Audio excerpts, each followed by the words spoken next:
আসসালামু আলাইকুম রহমতুল্লাহ। এটা হচ্ছে আমাদের কোয়েল পাখির ব্রুডিংয়ের সেট আপ। আমরা চেক গার্ড দিয়েছি 3 ফিট উঁচু প্লেন শিট দিয়ে, প্লাস্টিকের প্লেন শিট দিয়ে। যেহেতু আমার এটা মাচার খামার, ঠান্ডাটা একটু বেশি উঠে, তাই আমরা তুষ দিয়েছি 3 ইঞ্চি উঁচু করে, আর উপরে পুরাটা কাপড় দিয়ে, চাদর দিয়ে ঢেকে দিছি।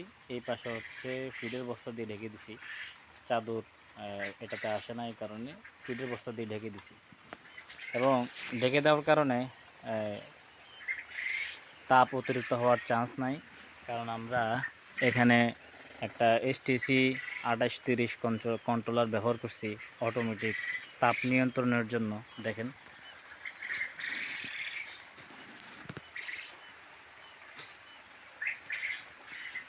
এই কন্ট্রোলার দিয়ে ভিতরের তাপমাত্রা নিয়ন্ত্রণ হয়।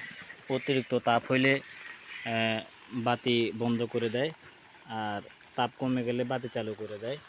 দেখেন, আমরা সেন্সরটা রেখেছি এই যে একবারে চিক গাড়ে ব্রুডিং একবার মাঝখানে।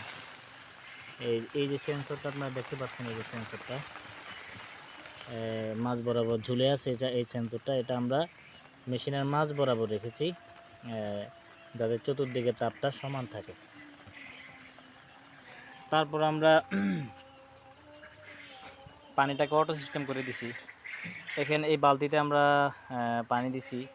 পানিটা এই পাইপ হয়ে ভিতরে চলে গেছে, যার কারণে এই পাইপ দিয়ে 3টা ফিডারের মধ্যে, ড্রিঙ্কার মধ্যে পানি চলে গেছে, যার কারণে আমরা বারবার এই উপরের চাদরটা সরাইতে হয় না পানি আনার জন্য।